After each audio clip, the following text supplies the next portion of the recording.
Welcome to Academic Gain Tutorials. In this video, we will discuss about the differences between contractionary fiscal policy and expansionary fiscal policy. Fiscal policy is an important economic tool used by governments to influence economic activity, control inflation, and promote growth.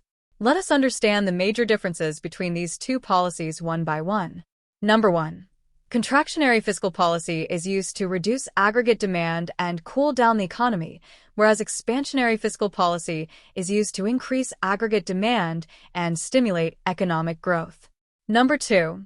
Contractionary fiscal policy is applied during inflationary or overheating economic conditions, whereas expansionary fiscal policy is applied during recessionary or sluggish economic conditions. Number 3. Contractionary fiscal policy decreases government spending, whereas expansionary fiscal policy increases government spending. Number 4. Contractionary fiscal policy increases taxes to reduce spending power, whereas expansionary fiscal policy decreases taxes to encourage spending and investment. Number 5.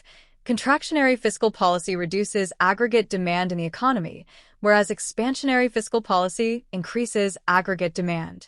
Number 6. Contractionary fiscal policy slows down economic growth to maintain stability, whereas expansionary fiscal policy speeds up economic growth. Number 7. Contractionary fiscal policy helps reduce inflationary pressure, whereas expansionary fiscal policy may increase inflationary pressure. Number 8. Contractionary fiscal policy may increase unemployment in the short run, whereas expansionary fiscal policy helps reduce unemployment opportunities. Number 9. Contractionary fiscal policy reduces budget deficits and may even create a budget surplus, whereas expansionary fiscal policy often increases budget deficits. Number 10.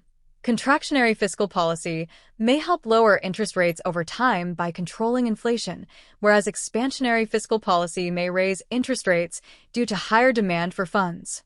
Number 11. Contractionary fiscal policy discourages private investment and consumption, whereas expansionary fiscal policy encourages investment and consumer spending. Number 12. Contractionary fiscal policy helps reduce public debt over time, whereas expansionary fiscal policy may increase public debt because of higher government expenditure. Number 13. Contractionary fiscal policy creates a negative or contractionary multiplier effect, whereas expansionary fiscal policy creates a positive or expansionary multiplier effect. Number 14.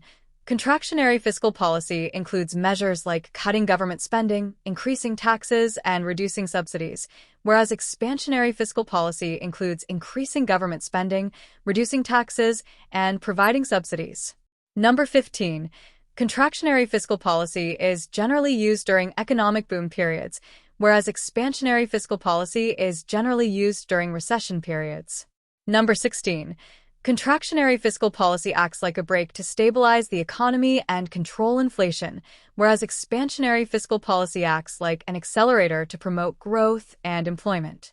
In conclusion, both contractionary and expansionary fiscal policies are essential tools of economic management. Governments use them according to the economic condition of the country to maintain stability, control inflation, and encourage growth and employment. If this lecture was helpful, give it a thumbs up and subscribe to the channel. Thank you.